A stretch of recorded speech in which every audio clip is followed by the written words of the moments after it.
오늘 주신 말씀을 가지고 먼 길을 걸어온 이유, 먼 길을 걸어온 이유라는 제목으로 함께 나누겠습니다. 우리가 먼 여정을 떠날 때 걸어가든지 차를 운전하며 가든지 비행기를 타든지 그 목적지가 참 중요합니다. 그리고 왜 그 목적지를 가는지가 너무나 중요하죠. 특별히 자녀들을 데리고 여행하실 때 많이 경험하셨을 텐데요. 자녀들이 끊임없이 물어보지 않습니까? 언제 도대체 거기에 갈 수 있냐고 우리가. 그러면 거의 다 왔다, 거의 다 왔다, 거의 다 왔다라는 시간을 거쳐서 드디어 도착을 하게 되면 아이들이 그동안 불평하고 불만을 토로했던 것들 다 잊어버리고 또 신나게 놀고 행복한 시간을 보내면은 우리가 참 그 가운데 큰 보람을 느끼지 않습니까? 우리의 인생도 그렇고 특별히 신앙의 여정도 마찬가지입니다. 우리가 우리의 인생이라는 이 땅에서 주어진 시간을 통해서 먼 여정을 떠난 사람들이라고 생각을 늘 하게 되는데요. 그 여정 가운데 먼 목적지를 바라보면서 왜 이렇게 우리가 먼 길을 걸어가야 되는가는 마지막 우리의 목적지가 어떠한 모습인지를 이해할 때 지금 이 시간의 힘듦과 고난들이 이해가 되고 해석이 되는 것 같습니다. 특별히 오늘 본문을 통해서 우리가 우리의 먼 신앙의 여정을 다시 한 번 더 돌아보는 시간 되었으면 좋겠고, 특별히 그 목적지에서 우리가 무엇을 누리며 또 무엇을 우리가 소망할 수 있는지를 말씀 가운데 발견할 수 있는 시간 되었으면 좋겠습니다. 오늘 본문은 솔로몬이 하나님의 성전을 짓는 장면으로 시작을 합니다. 1절 말씀입니다.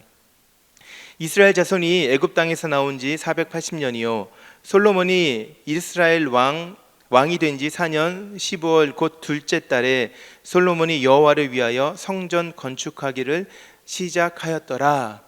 성경에 보면 많은 연대가 기록이 되어 있습니다. 어떤 부분들은 그냥 특별한 의미 없이 시간적인 순서에 따라서 몇 년이었다라고 기록하는 것이 있을 수 있는데요. 오늘 본문에서 기록은 조금 특별합니다. 왜냐하면 성전 건축의 시작을 출애굽으로 보고 있기 때문에 그렇습니다. 오늘 본문을 보다 보면 마치 성경의 저자가 성전 건축이 출애굽의 목적이었던 것처럼 우리에게 이야기를 하고 있기 때문에 그렇습니다. 성전이라는 것을 한번 좀 생각해 보았으면 좋겠습니다. 성전이 무엇일까요? 성전에 대해서 우리가 다양한 이야기를 할 수 있는데 두 가지를 한번 좀 기억해 보았으면 좋겠어요. 첫 번째는 성전이라는 것은 하나님의 임재를 상징하는 것이었습니다. 하나님의 임재를 상징하는 것이죠. 성전을 지었을 때 하나님께서 사람이 지은 건물 안에 들어오신다라는 개념은 아닐 것입니다. 하나님의 임재라는 것은 하나님께서 하나님의 백성 가운데 거하심을 의미했습니다. 하나님은 하나님께서 거하실 장소를 정하셨고 함께 있을 사람들을 정하셔서 그들과 함께 하시기를 기뻐하셨다라는 것입니다. 성전이라는 것은 그렇기 때문에 하나님께서 그의 백성 가운데 함께 하심을 상징적으로 형상화해서 드러낸 것이었는데, 여기서 우리가 꼭 기억해야 될 것이 있습니다. 이 성전에 임재하시는 하나님의 모습 가운데 우리는 하나님의 낮아지심을 볼 수 있어야 된다는 것이에요. 우주 만물을 창조하신 하나님께서 사람과 함께 하시기 위해서 사람의 이해와 또 사람의 삶 가운데 그것을 보여주시기 위해서 성전이라는 공간 가운데 하나님이 임재하신다라고 백성에게 가르친다라는 것이에요. 이것은 하나님의 낮아지심이에요. 결코 하나님이라는 존재와는 본질적으로 함께할 수 없었던 인간에게 찾아오시는 하나님의 모습을 성전을 통해서 우리는 발견할 수가 있고, 하나님의 임재를 통하여서 하나님이 우리와 함께하기 위해서 얼마나 낮아지셨는가를 우리는 발견할 수 있어야 된다는 것이에요. 그래서 성전을 기약할 때마다 낮아지신 하나님이 우리와 함께 하신다라는 것을 발견할 수 있어야 됩니다. 또 한 가지 우리가 성전을 통해서 우리가 기억하기 원하는 것은 성전이 하나님의 구별됨을 상징한다라는 것입니다. 성전은 하나님의 구별됨, 하나님의 거룩하심을 이야기해요. 당시 성전이 지어진 다음에 세상의 많은 곳과는 다른 모습으로 성전에서 행동해야 됐고 성전에서 예배해야 됐습니다. 성전은 세상과 구별된 것을 의미했어요. 거룩함을 의미했다라는 것입니다. 하나님은 우리에게 친밀하게 다가오셨습니다. 낮아지셨습니다. 그러나 하나님은 우리가 우리 마음대로 대할 수는 없다라는 것이죠. 하나님은 분명히 우리가 다를 뿐만 아니라 세상과는 다른 분이심을 성전을 통해서 우리는 깨달을 수 있어요. 하나님이 정하신 모습으로 하나님이 원하시는 때에 하나님께서 원하시는 방법을 통해서 하나님을 예배하게 하신 것이 성전을 통해서 우리가 기억할 수 있어야 된다는 것입니다. 하나님의 임재와 하나님의 구별되심이 성전 가운데 담겨있는 메시지예요. 그런데 이것이 출애굽과는 또 무슨 상관이 있겠습니까? 출애굽을 한 다음에 오늘 본문에서 480년이라는 시간이 지난 다음에 성전이 지어졌음을 보게 됩니다. 출애굽을 하나님께 시키신 목적이 마치 이 성전 짓기를 위한 것처럼 보여지고 있죠. 우리가 이 480년이라는 긴 시간을 어떻게 해석할지를 다양하게 이해할 수 있는데 두 가지 관점을 한번 좀 생각해 보았으면 좋겠어요. 첫 번째는 참 긴 시간이라는 것이에요. 480년이면 거의 500년 아닙니까? 짧지 않은 시간이죠. 정말 긴 시간 동안에 출애굽했던 이스라엘 백성이 광야를 지나고 또 가나안 땅을 정복하고 그 안에서 사사시대를 거치면서 정말 오랜 시간 세대의 세대를 거듭하면서 드디어 성전을 짓게 되었다는 것이에요. 긴 시간입니다. 어떤 의미가 있을까요? 한 사람의 삶이 하나님 앞에 나아가는데, 하나님의 성전으로 들어가는데 이렇게 오랜 시간이 걸리는 것을 한번 생각해 보면 좋겠어요. 이스라엘 백성을 하나님께서 출애굽시키신 다음에 당장 다음 날 그들을 완전하게 변화시키고 그들에게 모든 것을 다 성취할 수 있었을 것입니다. 그런데 그렇게 안 하셨어요. 긴 시간 동안에 그들을 훈련시키셨고 긴 시간 동안에 그들에게 하나님의 것을 가르치셨고 드디어 다윗의 후손이었던 솔로몬을 통하여서 출애굽했던 목적으로 보여지는 성전을 건축하게 하셨다는 것입니다. 이 긴 시간을 하나님께서 우리에게 허락하신 이유가 있다는 것이에요. 신앙의 여정은 하루아침에 이루어지는 것이 아닙니다. 우리가 하나님의 성전 앞에 들어가는 삶은 하루아침에 이루어지는 것이 아니라는 것이에요. 그렇게 우리가 인내함과 기다림과 순종함의 훈련을 통하여서 그 길을 걸어갔던 이 이스라엘 백성의 모습을 통하여서 오늘 우리도 그러한 삶의 여정을 살아가고 있음을 우리가 고백할 수 있고 인정할 수 있었으면 좋겠습니다. 또 이 480년에는 긴 시간을 통해서 한 가지 더 기억할 수 있는 것은 무엇입니까? 이 시간을 통해서 하나님은 이스라엘 백성은 하나님의 땅으로 초대하고 계시다라는 것이에요. 하나님이 통치하시는 형상화가 우리 가운데 성전을 통해 주어졌다라면 하나님은 그 하나님의 땅으로 이스라엘 백성을 인도하고 계시다라는 것을 생각해 보았으면 좋겠습니다. 하나님은 그 백성을 하나님의 땅으로 오기를 원하셨다라는 것입니다. 그것을 그의 삶 가운데 경험하기를 원하셨다라는 것이에요. 이렇게 하나님의 땅으로 나오는 과정 가운데 반드시 필요한 것이 무엇이었죠? 출애굽입니다. 출애굽, 떠남이었잖아요. 떠났습니다. 400년 동안 종살이 하던 곳을 떠났습니다. 그리고 이제는 하나님께서 원하시는 하나님의 성전을 향하여서 나아가는 발걸음 가운데 이스라엘 백성은 지난 시간에 자신들의 삶 가운데 습관화되어 있던 모든 것들을 다 버려야 했으며 그들의 생활 방식을 완전하게 포기하고 하나님께서 원하시는 모습으로 새롭게 빚어지는 과정이 필요했다라는 것입니다. 이것이 이 480년이라는 긴 시간 가운데 하나님께서 이스라엘 백성에게 가르치기를 원하셨던 모습이고, 그리고 어쩌면 오늘을 살아간 우리의 삶 가운데 신앙의 여정의 자리 가운데 우리가 기억하기를 원하시는 모습이 아닐까 생각을 해요. 그렇게 긴 시간을 통하여서 하나님은 하나님의 택하신 백성을 애굽에서 지금은 예루살렘 땅, 약속의 땅 가운데 특별히 성전을 건축하는 자리에 지금 모아놓고 계시다라는 것이에요. 이것을 통해서 이스라엘 백성들은 낮아지신 하나님을 경험했어야 됐습니다. 그리고 그 하나님 앞에 하나님이 원하시는 모습으로, 하나님이 원하시는 때에, 하나님이 원하시는 방법으로 하나님을 예배하고 하나님을 사랑하는 법을, 이웃을 사랑하는 법을 배워가기를 하나님께서 원하셨다라는 것이에요. 그렇게 되었을 때 하나님께서 이스라엘 백성에게 약속하셨던 내가 너의 하나님이 되고 너희는 나의 백성이 될 것이라는 이 다윗의 언약을 성취하겠다라고 말씀하셨어요. 그런데 조건이 있죠. 11절부터 13절의 말씀이에요. 여호와의 말씀이 솔로몬에게 임하여 이르시되 내가 지금 이 성전을 건축하니 내가 만일 내 법도를 따르며 내 율례를 행하며 내 모든 계명을 지켜 그대로 행하면 내가 내 아버지 다윗에게 한 말, 다윗의 언약이죠. 내가 너희 하나님이 되고 너희는 나의 백성이 될 것이라는 그 언약입니다. 이 말을 내게 확실히 이룰 것이요 내가 또한 이스라엘 자손 가운데 거하면 내 백성 이스라엘을 버리지 아니하리라 하셨더라 라고 약속하신 말씀이 그들의 삶 가운데 어디를 통해서요? 성전을 통해서 이루어질 것이라는 것을 말씀하셨는데 문제가 있습니다. 여러분, 이것이 가능한 이야기입니까? 이 언약이 성취되기 위해서 이스라엘 백성이 하나님 앞에 법도를 따르는 삶, 율례를 행하는 삶, 그리고 무엇보다 모든 계명을 지켜 그대로 행하는 것이 가능했냐라는 것입니다.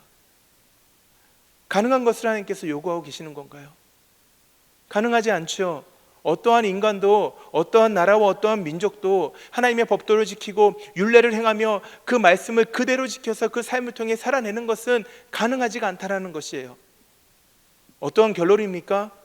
성전은 지었는데 하나님의 언약은 성취되기가 어렵다라는 결론을 내릴 수밖에 없어요. 이성적으로 생각하면, 논리적으로 생각하면 그런 결론에 다다를 수밖에 없는 것입니다. 그런데 성경이 뭐라고 이야기하죠? 이러한 다윗의 언약을 누가 성취하셨습니까? 성전을 통해서 이루어질 하나님 나라와 그 백성의 관계를 누가 성취하셨습니까? 예수 그리스도가 오신 이유가 바로 우리가 할 수 없는 이 언약의 성취를 대신 이루시기 위해서 오신 것이잖아요. 성경에서 끊임없이 우리에게 하나님의 언약이 성취되기 위해서 다윗의 자손인 예수 그리스도가 이 땅에 오심을 이야기하고 있었고, 그가 어떻게 오셨는가를 보여주고 있고 다시 오실 예수님에 대한 이야기를 하고 있다라는 것이죠. 하나님의 언약이 성전을 통해서 어떻게 우리 삶 가운데 성취되는가를 하나님은 예수님의 모습을 통하여서 우리에게 가르치고 계시다라는 거예요. 요한복음 2장 19절부터 21절의 말씀입니다. 너무 중요한 말씀이에요. 예수께서 대답하여 이르시되 너희가 이 성전을 헐라 내가 사흘 동안에 일으키리라. 유대인들이 이르되 이 성전은 46년 동안에 지었거늘 내가 3일 동안에 일으키겠느냐 하더라. 그 다음에 예수께서 이렇게 말씀하십니다. 그러나 예수는 성전된 자기 육체를 가리켜 말씀하신 것이라. 아멘. 뭐라고 말씀하셨습니까? 예수님께서 친히 자신의 몸을 성전으로 삼으셨다라는 것입니다. 하나님은 사람이 지은 건물인 성전이 아니라 예수님이 친히 자신의 몸으로 삼으신 그 성전을 통하여서 하나님의 언약이 우리 가운데 성취될 것을 말씀하고 계시는 것이죠. 그리고 그것을 형상화하여서 모형으로 바라볼 수 있게 하신 것이 솔로몬이 지었던 성전이었다라는 것입니다. 이 예수님께서 자신의 몸을 통해 성취하신 성전, 사람은 순종할 수 없었기 때문에, 사람은 실패할 수 없었기 때문에 결코 이루어질 수 없을 것 같았던 이 하나님의 약속이, 그 언약을 이루기 위해서 이 땅에 오신 예수님, 그리고 우리를 위한 것이 아니라 우리를 대신하여서 하나님의 말씀의 법도를 지켰고 율례를 행했으며 그 말씀을 삶 가운데 하나도 남김없이 순종하여서 율법을 성취하신 예수님의 삶을 통하여, 그의 죽으심을 통하여, 그의 부활하심을 통하여 이 성전을 통해 약속되었던 하나님의 말씀이 우리의 삶 가운데 적용되는 것을 우리가 오늘 본문 가운데 발견할 수 있어야 되는 것이에요. 그래서 우리는 오늘도 예수 그리스도의 공로를 신뢰함으로 그의 공로를 힘입어서 하나님 앞에 나아가는 삶을 살아갈 수 있다는 것입니다.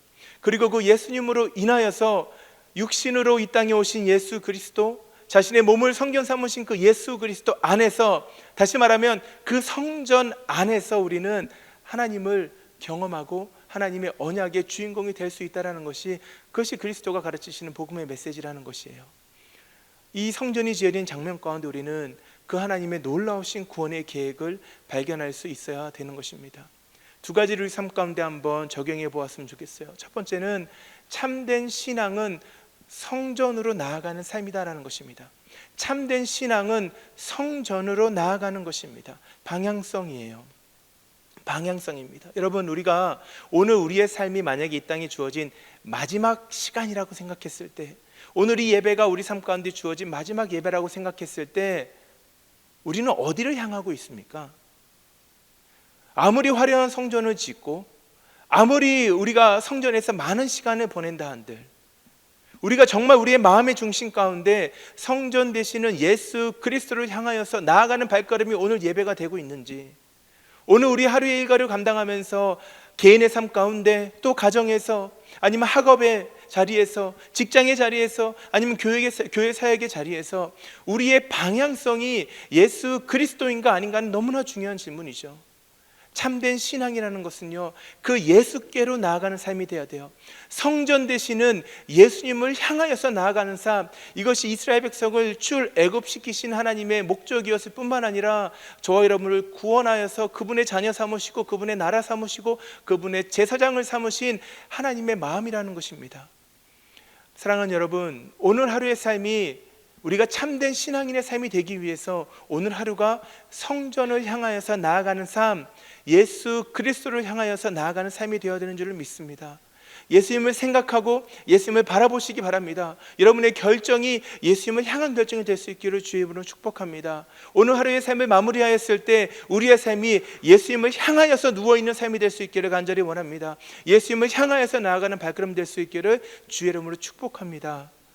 두 번째로 기억하기 원하는 것은요, 참된 신앙은 성전에 머물며 누리는 삶입니다. 성전에 머물며 누리는 삶이에요. 성전을 향하여서 나아가는데 문제가 있어요. 성전을 지나간다라는 것이에요. 성전을 지나갑니다. 정거장이 돼요. 성전이 아닙니다. 성전에 머물고 성전을 누리는 삶, 성전이 종착역이 되어야 되는 줄을 믿어요. 방향성도 중요하고요, 지속성도 중요합니다. 우리의 삶이 성전에 머물고 성전을 누릴 수 있기를 간절히 원합니다. 성전의 가장 중요한 것 하나님의 말씀이에요. 언약궤에 하나님께서 임재하셨기 때문에 그렇습니다. 성전은 하나님의 말씀이 거하는 곳이었습니다. 성전은 하나님의 말씀이 선포되는 곳이고 성전은 하나님의 말씀이 이루어지는 것이었습니다.